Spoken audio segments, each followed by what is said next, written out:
بهداية من فضل ربي جمال قلبي يحضر. بسم الله الرحمن الرحيم. السلام عليكم ورحمة الله وبركاته.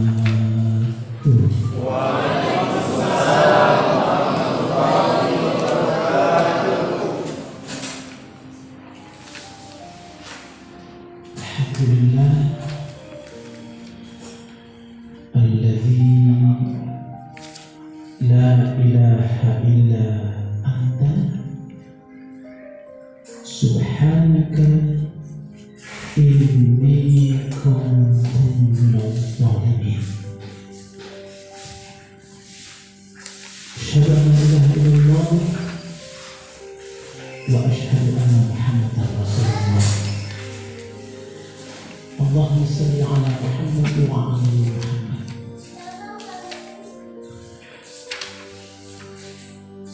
Ibu dan bapak sekalian, bergembira hati ini ketika bersama dengan kelompok ilmuwan, orang-orang yang berilmu, karena orang-orang yang berilmu itu janji Allah mengangkat derajat orang-orang beriman dan berilmu pengetahuan. Derajatnya macam-macam, ya. Tergantung dari sudut pandang mana kita melihat dan memposisikan diri pada derajat itu. Ya Allahu ladzina amanu minkum walladzina utul ilma darajat. Jadi profil orang-orang yang beriman dan punya ilmu pengetahuan itu dimuliakan Allah. Jadi derajatnya itu macam-macam, dimuliakan Allah, dibukakan kemudahan baginya bermacam-macam persoalan yang baik-baik.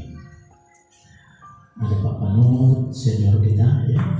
Cara Pak Panut semakin muda kali itu, ya. Iya. Apalagi bajunya itu baju baru dibeli menjelang Idul Adha. Lebaran. Iya. Tapi dipakai hari ini, dipakai hari istimewa, ya. Jadi baju baru sudah dipakai. Pak Umar, ya, batik untuk Idul Adha dipakai juga hari ini. Kalau Pak Yanto, batik yang lama itu kan, ya. Pak Zainal, seragam vokal grup dipakai, ya. Nah, ini ketawa, ya. Kan vokal grup, asal seragam itu vokal grup. Ibu dan bapak sekalian, para dosen, kemudian pegawai, ya. Saya hari ini menyampaikan pada kita hubungan dengan surat Al-Hajj tadi, ya. Nanti dilihat pada ayat yang ke-37. Tapi saya hari ini membawakan, nanti ada korelasinya, jadi antara ayat ke ayat nantinya, antara ayat ke ayat dan antar ayat dan surat. Jadi nanti korelasinya dengan Al-Hajj ayat 37. Tadi kita berhenti di ayat 38 saja, ya. Tapi nanti korelasi ayat ini surah Al-Munafiqun di ayat ke-10 itu berhubungan dengan surah Al-Hajj ayat 37. Oh, silakan. Ya. Ibu-ibu ada ketemu? Al-Munafiqun itu surah 63. Al-Munafiqun artinya orang-orang munafik. Surah itu diturunkan di Madinah sehingga disebut surah Madaniyah, dan ayatnya sedikit, cuma 11 ayat. Kalau Ustaz Kiai muda yang baca hafal.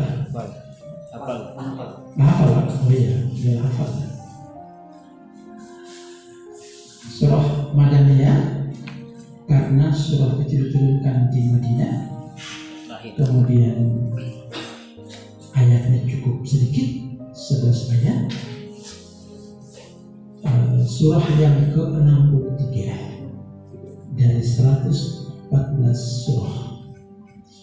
Saya pada kesempatan ini saya kutip ayat yang ke-10. Wa'anfiqu mimma razaqnakum min qabli an ya'tiya ahadakumul maut fayaqulu rabbi laula akhartani ila ajalin qarib fa asaddaqa wa akun sholihin. Ketemu belum? Sudah ya?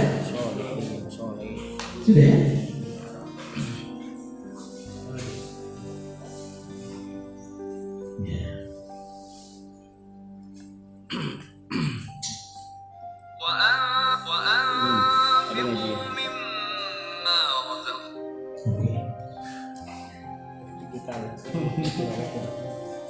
Bapak sekalian, ibu-ibu, Al-Munafiqun ayat 10 itu Allah mengatakan begini, dan infakkanlah sebahagian dari apa yang telah kami berikan. Jadi, dan infakkanlah sebahagian dari apa yang telah kami berikan kepadamu sebelum kematian datang. Ya, sebelum kematian datang kepada salah seorang di antara kamu. Kemudian dia menyesal dan berdoa, ya Tuhanku, sekiranya Engkau melanda kematian aku sedikit waktu saja, maka aku akan bersedekah dan aku termasuk orang yang soleh. Itu korelasi nanti kita penjelasan kita hari ini nanti connect dengan Quran surah Al-Hajj ayat 37. Ibu dan bapak sekalian, kalau menganalisa kalimat-kalimat yang ada di dalam Al-Munafiqun ayat 10 itu artinya berita dari akhirat. Itu ada info dari sana, ada mau WA, mau Facebook. Ini Facebook ya, WA juga boleh ya. Karena itu jelas itu dan kalimatnya sempurna. Ada berita dari akhirat bahwa Allah mengatakan ada di antara kita salah satu yang Allah sudah panggil pulang, telah meninggal dunia, datang menghadap Allah. Ya Allah, kalaulah Engkau menunda kematianku sedikit waktu saja, maka aku bersedekah dan aku tergolong orang-orang soleh. Kalau baca kalimat itu tidak minta untuk balik ke dunia itu agar haji kan, puasa kan, jadi dosen kan, tapi dalamnya jadi dosen di situ. Tapi dia minta untuk kembali kepada sedekah. Para ulama menafsirkan kalimat ini jemaah, ibu-ibu dan bapak sekalian. Kenapa dia sebut sedekah? Karena kalau menyebutkan jadi dosen, maka dia akan mengajar. Kalau jadi dosen ya, pekerjaan dosen kan kita tahu ya. Atau disebut dia berhaji, ya udah dia cukup berhaji saja. Tetapi dia menyebutkan kembali untuk bersedekah. Maka kalimat bersedekah itu, kalaulah kita punya ilmu, bersedekah. tadi ada komentar, saya katakan Allah menghormati orang-orang yang punya ilmu. Bapak Ibu yang ada di sini adalah orang-orang yang punya ilmu. Insya Allah benar ilmunya berkah. Iya. Semakin banyak kita bersama dengan ilmu kita, semakin bertambah ilmu kita dan berkah ilmu kita. Apapun ilmunya, kecuali ilmunya tidak bagus ya. Kalau ilmu bagus akan menjadi kebaikan. Maka orang yang sudah meninggal itu datang pada Allah, ya Tuhan, kembalikan aku sudah itu aja agar aku bersedekah. Punya tenaga, bersedekahlah dengan tenaga. Punya ilmu, silakan bersedekah, bagikan ilmu ke orang lain. Honor kita mungkin belum besar, tapi ingatlah bahwa ilmu yang kita berikan itu insya Allah menjadi berkah bagi kita. Yang namanya guru atau dosen itu tak pernah kan yang pelit dengan ilmu membagikan kepada mahasiswanya atau siswanya. Iya, ikhlas begitu. Iya. Yang jadi guru dosen itu ikhlas, dia mengajar itu apa yang ada dikasih sama anak-anak. Nah, ikhlas itulah ya. Ikhlas itulah yang perlu kita tanamkan di hati kita. Karena nanti hubungan dengan Al-Hajj ayat 37, kalau berkorban atau bersedekah itu sesungguhnya darah dan daging hewan yang kita korban itu tidak mencapai Allah. Yang sampai itu adalah keikhlasan kita. Nah, oleh karena itu hubungan dengan nanti kita mau Idul Adha, maka yang punya ada apa saja kita punya sedikit sedekahkan, kita bersedekah, kita berikanlah. Di kalangan kita Muhammadiyah adalah orang-orang yang berjuang ikhlas, berjuang. Ingat ya, kita kalau dapat honor atau dapat gaji lalu kemudian dikatakan tidak ikhlas, tidak demikian maksudnya. Tidak demikian. Kita membagikan ilmu itu tidak terjumlah harganya kalau dibayar, dihitung dengan duit itu tidak terbandingkan. Tetapi hanya modal besar adalah ilmu yang kita punya, kita sedekahkan. Punya tenaga dengan tenaga, punya pikiran dengan pikiran. Potensi yang kita punya ini yang dimaksudkan dalam Al-Quran 10 ini sedekah apa yang kita punya. Maka kita lihat bagaimana orang-orang di zaman Rasul mereka semua hidup dengan begitu ikhlas.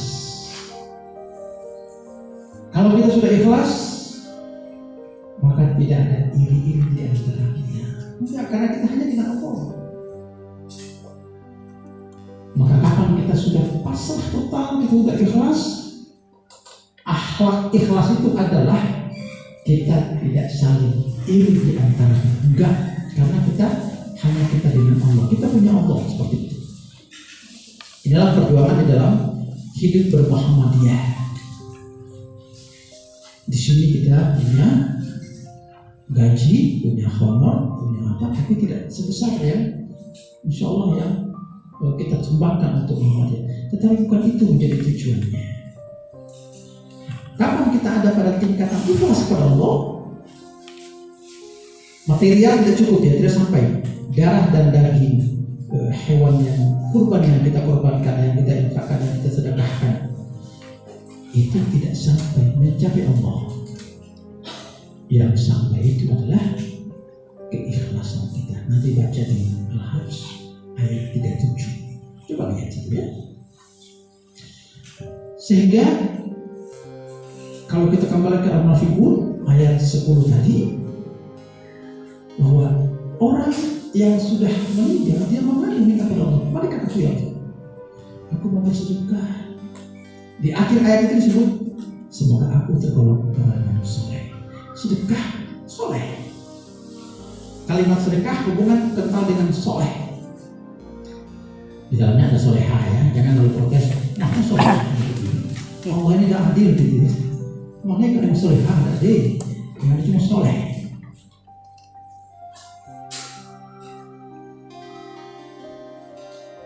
Nanti ibu-ibu protes, tidak ada solehanya. Karena wa'asaddaka fa'asaddaka wa'akum minas solehin. Aku menjadikan orang yang termasuk orang yang soleh.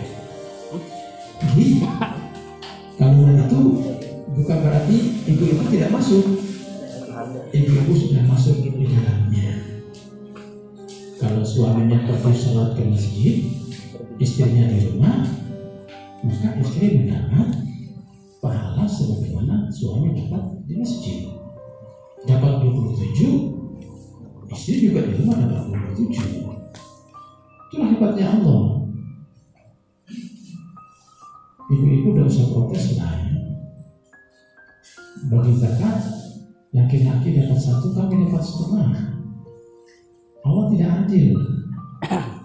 Pernah di zaman Menteri Agama dan Mujtahid itu ada wanita-wanita yang tokoh-tokoh itu datang ke menteri dan protes. Allah itu tidak adil ya menteri. Kenapa bagi zakat, bagi harta waris, maaf saya tadi salah. Bagi harta warisan yang laki-laki dapat 1, yang kan perempuan dapat 1,5.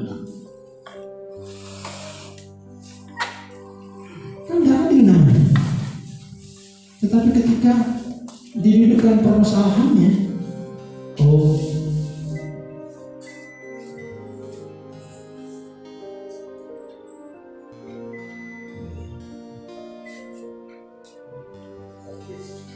sini Pak, sampah ambil.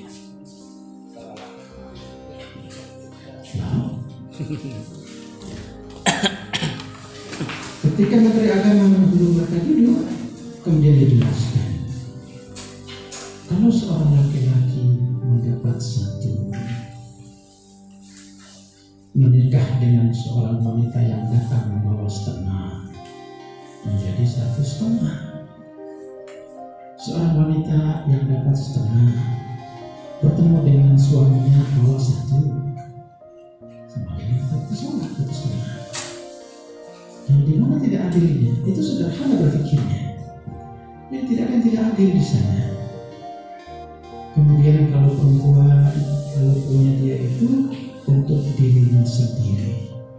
Tapi kalau yang suami bawa untuk istrinya dan suaminya dan keluarganya, itu bedanya. Jadi ayah datang dari keluarga bawa mobil Siko, itu tidak masuk dalam harta suami. Tapi kalau suami bawa, semua miliknya. Itu bedanya. Ya begitulah. Jadi perempuan pasti mulia dan pasti hebat. Oleh karena itu, di dalam kalimat tadi, semoga termasuk orang soleh itu sudah di dalamnya ada kaum perempuan.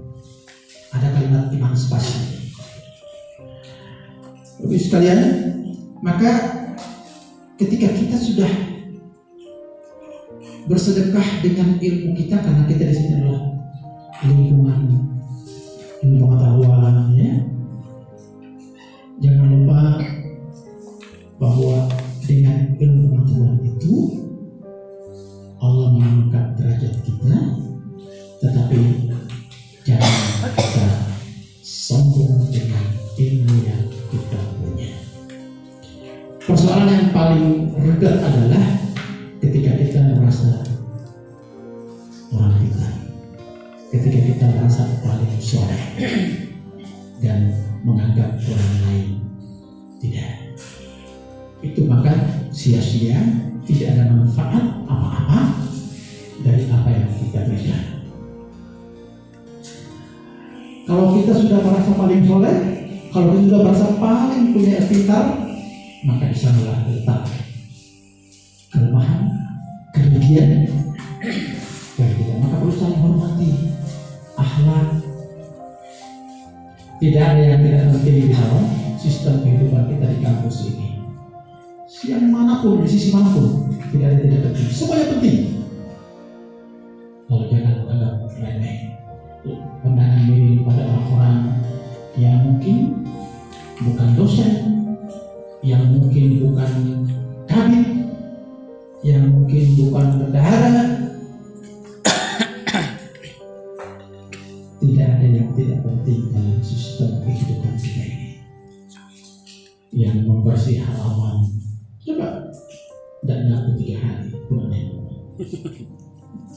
Tidak, Pak Penuh, usik Pak Pemendam tuh, kalau asal tidak nyapu 3 hari itu, maka tidak ada yang penting. Jangan kita remehkan, Pak Umar ya. AC di dalam ruangan kamar itu angin baru luar dingin aja itu pusing kita itu kan. Harus ada ahlinya, ada teknisnya. Jadi tidak ada yang tidak penting dan jangan meremehkan apapun dalam konteks kehidupan kita. Hargai, hormati, karena manusia itu adalah makhluk yang paling mulia.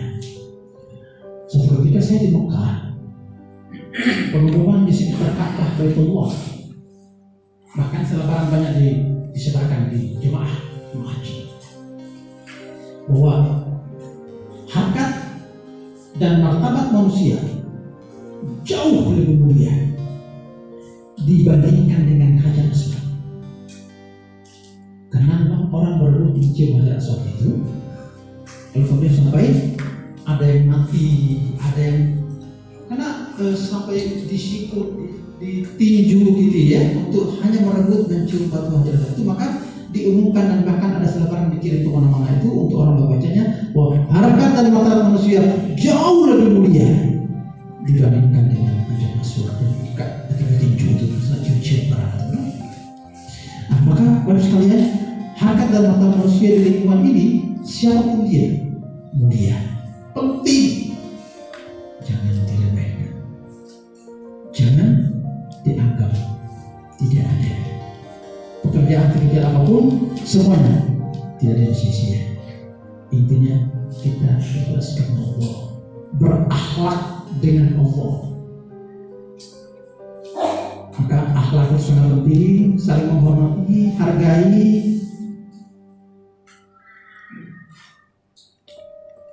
Jangan lalu kemudian meremehkan. Kapan kita muncul di hati kita meremehkan orang lain, hari itu juga kita telah meremehkan diri kita sendiri. Percaya itu semua. Ketika kita meremehkan orang lain, merendahkan orang lain, menganggap orang lain tidak baik, di saat yang sama itulah telah kita dengan sadar membuat diri kita rendah dan remeh. Oleh karenanya, ketika orang yang sudah kembali di hadapan Allah minta untuk dikembalikan ke dunia untuk bersedekah. Sedekahlah, punya ibu, punya apa semua kita sedekahkan. Kemampuan kita sekecil apapun sedekahkan. Bekerjalah dengan ikhlas. Di Muhammadiyah ini memang gaji tidak besar, tetapi insya Allah kita di sinilah berdakwah. Yang lalu kalau kita bilang masa konsenlah kita berdakwah di sini. Kita konsen ini, benar-benar kita konsen. Tapi masih ada tugas-tugas lain di luar. Kalau sudahlah ada yakin tugas di luar, kita full fight di sini.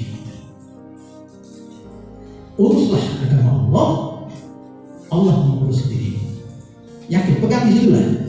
Kalau sudah kita urus agama Allah, kita urus dakwah ini, kita urus urusan ini, Allah akan mengurus kita. Itulah tauhid, pegang benar-benar. Jangan ada keraguan sedikit pun. Tidak boleh. Di Muhammadiyah tidak ada keraguan, kemudian yakin, tulus, ikhlas bekerja ini, Allah akan mengurus kita. Kalau ada keraguan, maka sia-sia. Sungguh benar-benar ya. Jadi saya kemarin membaca di sebuah kisah Abu Dzar Al-Ghifari. Kisah, kalau mungkin Bapak Ibu sudah membaca sejarah kisah tentang Abu Dzar Al-Ghifari. Abu Dzar Al-Ghifari itu seorang sahabat Nabi yang sungguh-sungguh tidak setitik pun yang melekat pada niat hatinya kecuali hanya 100% Allah dan Rasul. Ketika Nabi dan para sahabat keluar untuk berperang menaklukkan Romawi sudah berangkat dan ikut serta Abu Dzar Al-Ghifari dengan kudanya. Tapi ketika diumumkan untuk rencana perang menaklukkan Romawi, sebagian sahabat merasa ragu-ragu. Ada yang mengatakan jalan saja sudah jauh menempuh, sudah jauh belum berperang, jalan saja sudah jauh. Jadi sebagian mundur, sebagian berangkat tapi ragu-ragu, sebagian full. Termasuklah Abu Dzar Al-Ghifari. Jadi ada laporan para sahabat, ya Rasulullah, ada sebagian sahabat yang ragu-ragu, ada yang tidak mau berangkat. Kata Rasulullah, kalau mereka tinggal karena dunia, mereka cukup mendapat dunia. Dan karena mereka tinggal karena Allah dan Rasulnya, mereka mendapat Allah dan Rasulnya. Kalian berangkat karena Allah dan Rasul, maka mendapatkan Allah dan Rasul. Berjalanlah para sahabat dengan Rasulullah. Perjalanan di tengah padang pasir yang panas, unta dan kuda-kuda itu sudah mulai letih. Berjalan terus, dipacu terus. Abu Dzar Al-Ghifari semakin sendiri ke belakang, jauh ketinggalan, karena kudanya sudah letih, tidak minum. Sehingga sampai hari menjelang maghrib, para sahabat mengatakan, ya Rasulullah, Abu Dzar kayaknya dia nak ngakal nih, dia nak mundur nih, kira-kira bahasa kita. Abu Dzar kayaknya ngakal nih, kelihatan, nyari kita kelihatan. Kata Rasulullah, Abu Dzar Al-Ghifari kalau dia mundur, maka dia tidak mendapatkan Allah dan Rasulnya. Tapi ketika dia akan muncul, maka Allah dan Rasulnya akan menggerakkan dirinya. Dan ternyata ketika kudanya sudah tidak lagi bisa berjalan, Abu Dzar turun dari kuda dan memikul barang-barangnya, berjalan kaki sambil berlari mengejar Rasul dan para sahabat di tengah padang pasir di malam hari karena hari sudah malam. Menjelang sudah waktu selesai subuh, para sahabat melihat, ya Rasulullah, ada benda kecil yang dari arah jauh yang bersama dengan gumpalan-gumpalan debu, dan terlihat dari jauh itu bergerak, akhirnya manusia. Maka Rasul mengatakan, andaikan itu adalah Abu Dzar Al-Ghifari, maka beliaulah orang yang nanti berjalan sendiri, berperang sendiri, dan waktunya dia akan meninggal dalam keadaan sendiri. Allah dan Rasulnya yang menemaninya, dan akan didatangi oleh orang-orang beriman. Makanya sekalian Bapak Ibu, ketika perang selesai dan kemenangan di tangan Rasul, kembalilah dan Abu Dzar Al-Ghifari mengajak istri tercintanya. Mereka tinggal di pinggiran kota Madinah dan tidak hidup di kota Madinah. Berdua tinggal sendiri. Hidup bersama suami istri, saling sayang, cinta, pokoknya cinta lah gitu ya. Diuruslah oleh istrinya. Sang istri menjadikan suaminya seorang raja dalam rumah mereka. Semakin tua dan menjelang meninggal, beliau berkata pada istrinya bahwa aku akan segera meninggal, wahai istriku. Istrinya menangis mengatakan, jangan, aku sendiri mau tinggalkan. Dan kalau kau meninggal di sini, siapa yang akan mengurusmu? Karena ini hanya kita berdua. Maka Abu Dzar Al-Ghifari mengingat pesan Rasulullah, hadis Rasul di saat perang menaklukkan Romawi, bahwa aku berperang sendiri, aku jalan sendiri, dan aku akan meninggal sendiri. Tapi di akhir meninggal saya akan datang kelompok orang-orang beriman. Begitu hadis Rasulullah. Maka begitu sudah meninggal, istrinya keluar dari rumah dan menangis mencari-cari orang. Terlihat dari jauh ada sekelompok orang berjalan dengan unta dan kemudian melambaikan tangannya. Maka datanglah kelompok itu, orang-orang beriman, ternyata sahabat Abu Dzar Al-Ghifari. Dan begitu lihat ternyata yang jenazah Abu Dzar Al-Ghifari, maka salah satu darinya menyatakan bahwa ini bukti dari Rasulullah bahwa Abu Dzar Al-Ghifari adalah seorang yang nanti mendapatkan Allah dan Rasulnya, berjalan sendiri, berperang sendiri, dan saat meninggal pun sendiri. Sehingga jenazah diuruslah oleh kelompok orang-orang beriman. Ibu dan bapak sekalian, saya mau mengatakan bahwa itu merupakan bentuk dari sebuah keikhlasan. Full fight, all, lepas semuanya. Kita sudah lepas. Insya Allah kita ikhlas bekerja dan mengurus ini, karena kita ini kalau sudah lepas ya kita punya Allah. inilah yang menjadi tatanan kuat dalam Muhammadiyah. Orang Muhammadiyah itu dia bekerja berdakwah, dia mengetik itu berdakwah, dia mengajar itu berdakwah, dia ngurus ini adalah berdakwah. Dan nilai-nilai dakwah itu lahir tumbuh dari jiwa yang ikhlas, yakin benar-benar. Al yakinu la yazulu bisyaqi. Keyakinan tidak bisa berubah dengan keyakinan sungguh-sungguh. Kalaupun kita mati, terus kita mau apa? Kita ini punya Allah. Kalau mikir-mikir, apa yang kita bikin heboh di dunia ini? Apa yang kita mau rusuhkan? Semua yang ada itu milik Allah. Diri kita, harta kita, semuanya milik Allah. Pada waktu itu Allah akan memanggilnya, termasuklah ini kita. Maka nanti kalau lihat di Al-Masyikur juga di ayat terakhir, ayat 11, Allah katakan, "Wala yu'akhirullahu nafsan idza jaa ajaluha wallahu khabirun bima ta'malun." Dan Allah tidak akan menunda kematian seseorang apabila waktu kematiannya telah datang. Dan Allah Maha teliti terhadap apa yang telah dikerjakan. Maka bahasa itu menunjukkan bahwa Allah itu detail. Allah itu melihatnya detail. Tidak akan tertinggal satu titik pun apa yang kita kerjakan ini dalam hidup ini, kecuali tercatat rapi, terekam rapi. Bahkan termasuk di hati kita yang tersembunyi itu pun Allah merekamnya. Apalagi yang kelihatan, yang tersembunyi itu Allah merekamnya. Jadi kalau muncul di hati ada kawan lewat,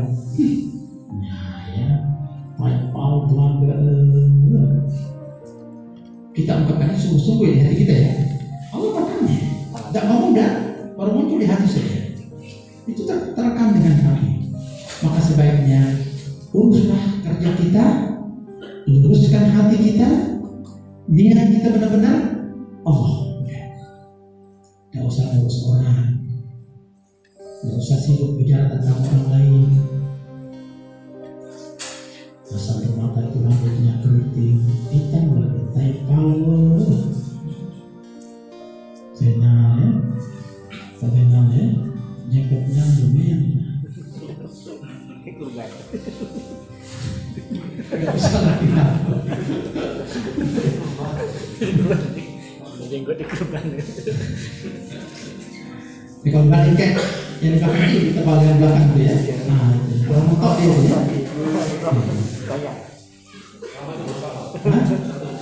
Sama-sama orang mentok dari sesaring yang kita ngomong.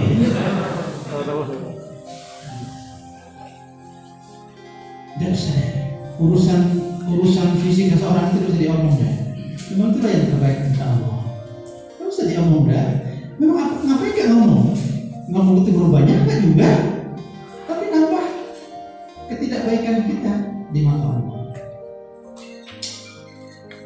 Maka kita dalam konteks ini dalam Al-Quran surat Al-Hujurat ayat 13 Allah memberikan isyarat tentang penciptaannya. Ya ayuhan nas, inna khalaqnakum min dzakarin wa unsa wa ja'alnakum syu'uban wa qaba'ila lita'arafu inna akramakum indallahi atqakum innallaha alimun khabir. Hai manusia, sesungguhnya kita dan kamu seorang laki-laki seorang perempuan bersuku-suku berbangsa-bangsa illa lita'arafu, tidak lain kecuali kamu melakukan hubungan yang baik. Tidak usah nanya suku mana, berbaik-baik baik. Tidak usah nanya asal Bangka Selatan atau Kemuji. Tidak usah. Pokoknya manusia deh. Kecuali ada kecualinya. Kecuali orang-orang yang tidak seagama dengan kita. Berbuat baik kepadanya, tapi hati-hati. Saya punya saudara banyak orang awam yang Kristen, banyak di sini. Kebetulan saya ketua paguyubannya, banyak saudara saya. Tapi saya berbuat baik pada mereka dalam kata-kata biasa-biasa. Saya tidak bisa bicara terlalu banyak dalam konteks rahasia Islam. Oh bukan, dalam hal yang detail tidak, bisa saja. Karena orang-orang yang tidak seagama dengan kita itu mulutnya manis, hatinya pahit. Itu Allah ngomong, bukan ku yang ngomong. Kita berbaik-baik, ya berbuat baik maka mereka terbaik. Tapi hal tertentu strategis jangan dikasih. Jangan. Kita harus punya bagian yang tidak boleh disampaikan. Itu penting ya.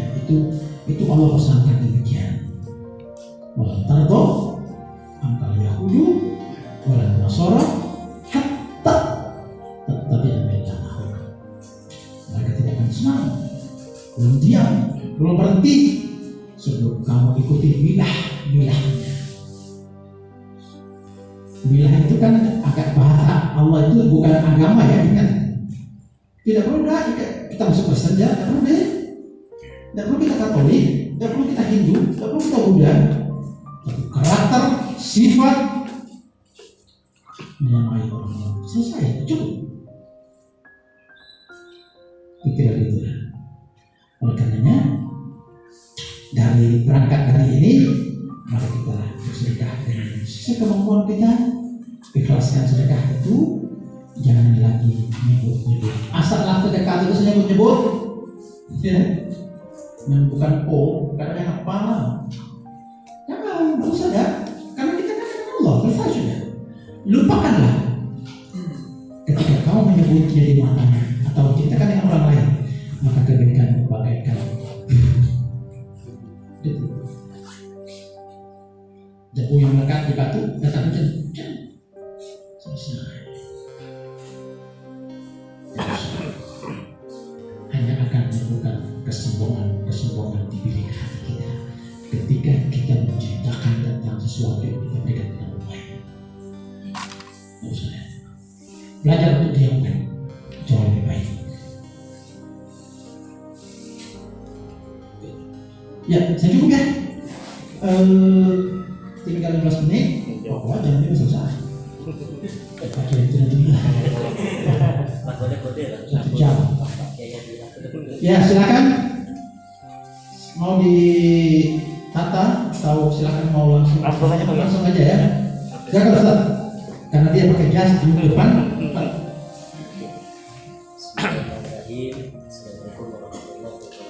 Waalaikumsalam. Terima kasih Pak Kiai. Ada hal yang saya tanyakan atau saya disampaikan oleh Pak Kiai berkaitan dengan sedekah, ada kaitannya dengan Idul Adha, kurban. Dan ini Pak Kiai, kita sekarang ini kondisi oh iya baik, terima kasih Pak Kiai.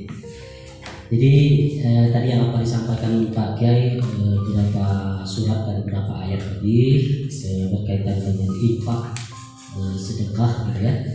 Nah ini Pak Kiai ingin saya tanyakan berkaitan dengan kondisi kita ini kan kondisi pandemi gitu ya. Karena di mana keadaan sosial dan ekonomi itu agak goyang gitu. Nah memang bagusnya kalau ketika kita bersedekah atau berkorban kan memang kalau bisa kedua-duanya bisa berjalan beriringan. Nah ini bagaimana perspektif dalam hukum fikih, apakah yang kita dahulukan kalau kondisinya tadi Pak Kiai, misalnya seandainya saya ingin bersedekah atau berkorban dulu. Kalau misalkan saya juga dengar pernah fatwanya Tarjih juga menyampaikan kalau menurut Tarjih gitu ya, itu lebih utamakan ke sedekah.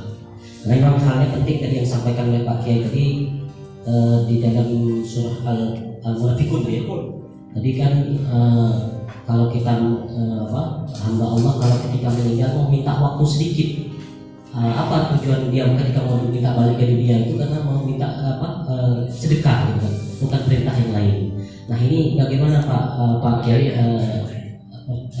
kedudukan di dalam hukum fikihnya gitu. apa ya kita dahulukan, tapi maunya kalau bisa kedua-duanya kan berjalan, tapi mungkin ada kondisi ya gitu, mana yang lebih kita dahulukan gitu seperti itu. Nah terus pertanyaan keduanya Pak Kiai berkaitan dengan sedekah. Tadi Pak Kiai juga kita sampaikan bahwa sedekah itu tidak hanya kita memberi secara materi gitu kan ya, ilmu juga bersedekah. Nah ya senyum juga kalau menurut dirinya sudah sedekah juga gitu. Nah apakah mungkin kalau pandangan saya mungkin banyak sedekah-sedekah yang lain bisa mungkin waktu mewakafkan dari ilmunya atau mensedekahkan ilmunya itu sebagian dari sedekah. Nah ini apakah dari segi pahalanya juga kalau kita bersedekah dengan uang materi dengan ilmu itu apakah sama Pak Kiai? Atau dikembalikan kepada niatnya gitu. Seperti itu. Mungkin itu dulu Pak Kiai, mungkin untuk pencerahannya. Terima kasih. Assalamualaikum warahmatullahi wabarakatuh. Waalaikumsalam. Pertanyaannya luar biasa. Ya, lihat. Pertanyaannya orang berilmu itu beda ya. Saya mulai dari yang terakhir ya. Pertanyaan yang terakhir tadi ada dua pertanyaan. Pertama itu biar saya tidak lupa.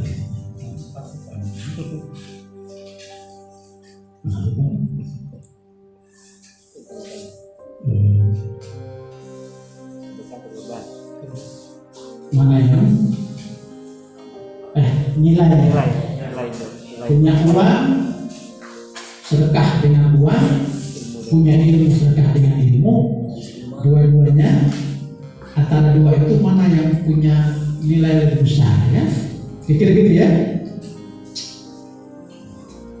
Saya mengajak kita pada analisis tentang bagaimana memberikan ilmu dan bagaimana memberikan uang. Kalau Pak Kiai saya uang 100.000, saya belanja makan nasi 2 bulan selesai, habis. Artinya memenuhi kebutuhan saya mungkin dengan baik. Tadi kan cuma makan di kebun di belakang polda itu kan ya. Jadi diam-diam dengan rektor. Itu protokol yang tak cocok betul. Saya dilewatkan, dibiarkan saya sendiri. Iya.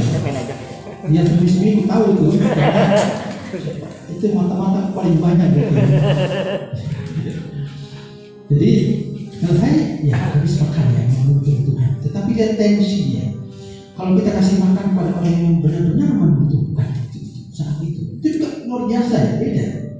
Jadi jika tensinya seperti itu, Masya Allah, itu bagi dia itu doanya bagus langit. Kalau dibilang suka ya suka gitu kan. Kembali pada ilmu. Dua-duanya sebenarnya sama ya. Manfaatnya sunatan hasanatan falahu ajruha wa man amila biha ila yaumil qiyamah. Barang siapa yang melakukan sebuah kebajikan, kemudian orang lain mendapatkan kebaikan itu, dan kemudian dia melanjutkan diri orang lain, maka kebaikan itu mengalir kepadanya sampai hari kiamat. Ilmu pasti ya, ilmu pasti turun-temurun. Ibu-ibu dan bapak besar mengajarkan ini, orang mahasiswa bisa mengajarkan lagi, dan seterusnya. Maka terus mengalir. Tapi kalau yang tadi juga, ketika ada orang yang butuh lapar sudah lapar, antum berikan dia langsung makan doanya, gak usah terlalu kok yang masuk surga gitu. Bagaimana seorang wanita yang hari-harinya kerjanya di perenang, tapi ngasih anjing minum ketika haus, surga, pikir gitu. Jadi persoalannya bukan persoalan jumlah dan profil materi, tapi adalah bagaimana tensi kondisi dan kemudian keikhlasan kita. Ya, jadi kalau ditanya kira-kira sama tidak pahalanya, baru itu agak sulit saya menjawab. Tapi ini ilustrasi saya seperti itu, sehingga kita mau paham tentang hal itu. Kalau cerita itu berjalan dan mungkin tidak hanya. Itu yang pertama. Kemudian yang kedua, pertanyaan pertama. Penjelasan kedua, pertanyaan pertama. mendahulukan yang mana gitu ya. Pertama, bahwa untuk berkorban yang nanti telah ada kita bisa ini itu disunahkan. Dan yang kedua, selain disunahkan, syarat kedua adalah punya yang lebih.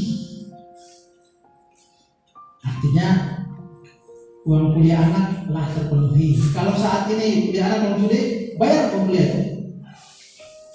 itu lebih utama ketimbang yang korban.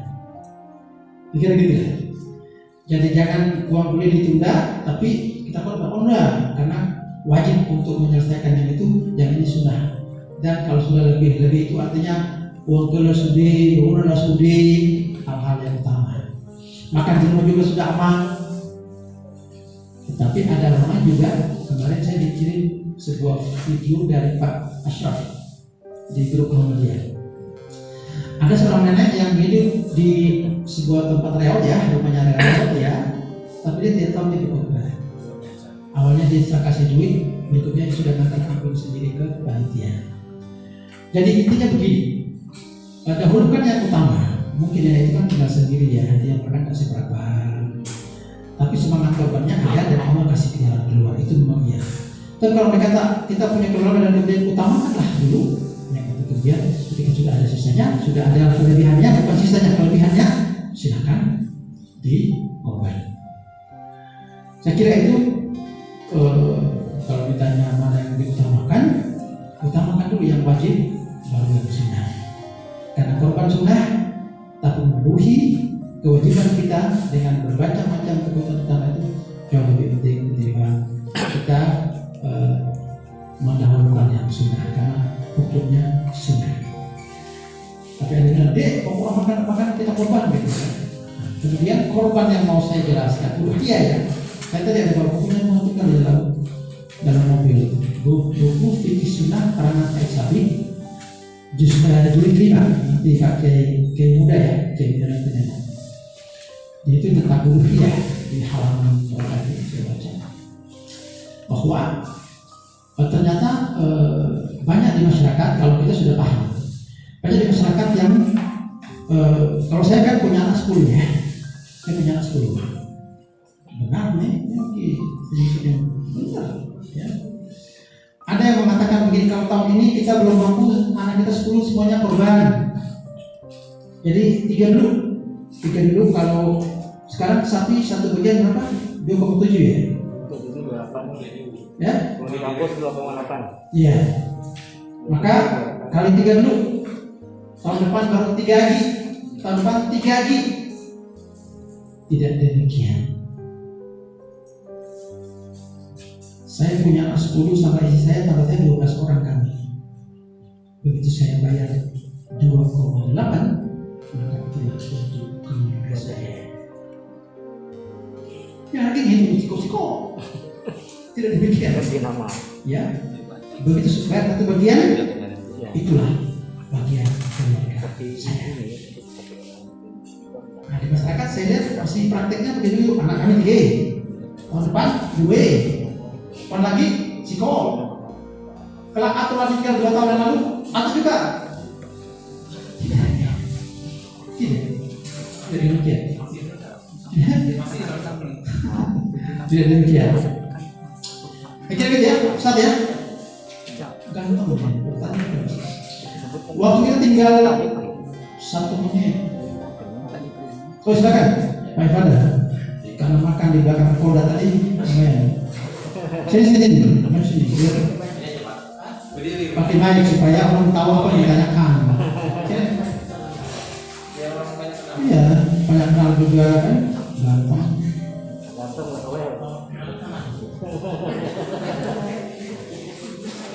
Terima kasih Pak. Pak Kiai. Pertama-tama mohon maaf sebelumnya Pak Kiai tadi siang mendadak nggak mendadak juga. Mohon maaf. Yang kedua ini yang ngasih pertanyaan tadi orang berilmu, kalau ini pakai ilmu Kiai. Jadi pertanyaan mungkin simpel. Kalau kita lihat tadi yang menjadi Pak Kiai di surah Al-Munafiqun ayat 10. Di situ disebutkan orang itu kalau bisa dibagi dalam sedekah. Pertanyaan saya, kenapa bersedekah?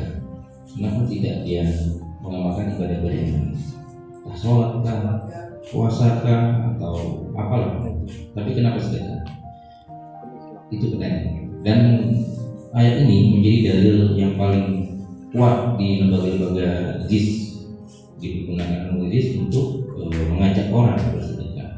Nah itu selalu menjadikan saya dulu waktu di FPT itu pun menjadi dalil itu. Dan masih penasaran kebetulan kakak ingin menjelaskan, jadi saya itu begini. Terima kasih. Kalau protokol ini ngomongnya harus nafas karena makan kopinya. Pak Umar serius ya? Baik, itulah yang mau kandungannya dia. Mengapa dia tidak mau pulang untuk sholat? Tak balik untuk haji ya? Karena ibadah-ibadah yang paling utama itu sholat, dipersertakan ya. Ya. Kenapa dia menyebut saya kembali untuk sedekah? Kalau ngomong sholat, tadi saya sudah awal saya sudah ngomong. Kalau bilang balik untuk sholat ya cuma sholat lain. Ya Allah, kalau engkau memudahkan makanku sedikit waktu saja, maka aku kembali untuk sholat. Maka dia pulang sholat aja. Tapi mengapa disebut sedekah? Kalau sebut sedekah, di dalamnya ada sholat. Karena mengajarkan ilmu sedekah, ilmu tentang sholat di dalamnya ada sholat. Mengajarkan ilmu tentang haji, ada haji di dalamnya. Mengajarkan ilmu tentang pernikahan, dalamnya ada urusan. Maka disebut dengan kalimat sedekah global. Ya. Terus saya bisa bertolak banyak lah. Ya. Ya, itu maknanya. Ya. Cukup itu lah ya. Artinya nanti selanjutnya terus ya. Sama dengan 2 hari lalu saya ketemu anak-anak saya yang bujang-bujang itu. Terus saya waktu Rahmat di sini, Nabi Muhammad di sini.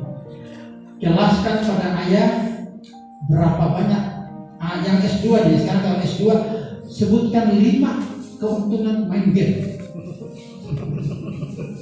Yang masih SMA 3 baik.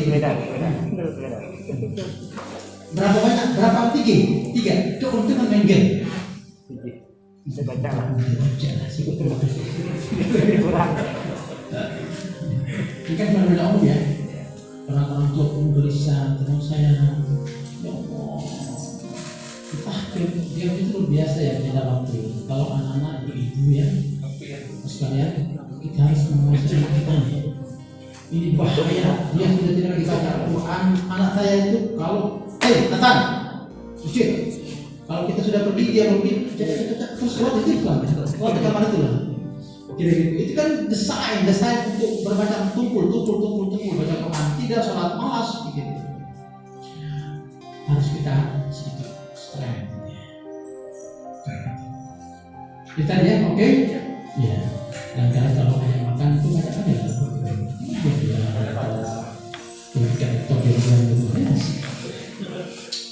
Demikian ya, cukup ya.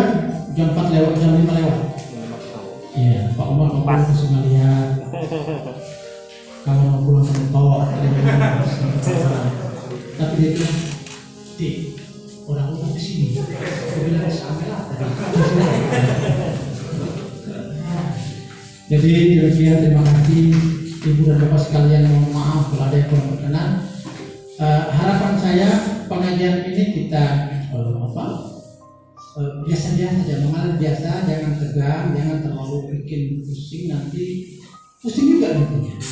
Jadi biasa-biasa aja. Terus semoga ada manfaatnya. Mohon maaf, saya akhiri. Yang sudah. Assalamualaikum warahmatullahi wabarakatuh.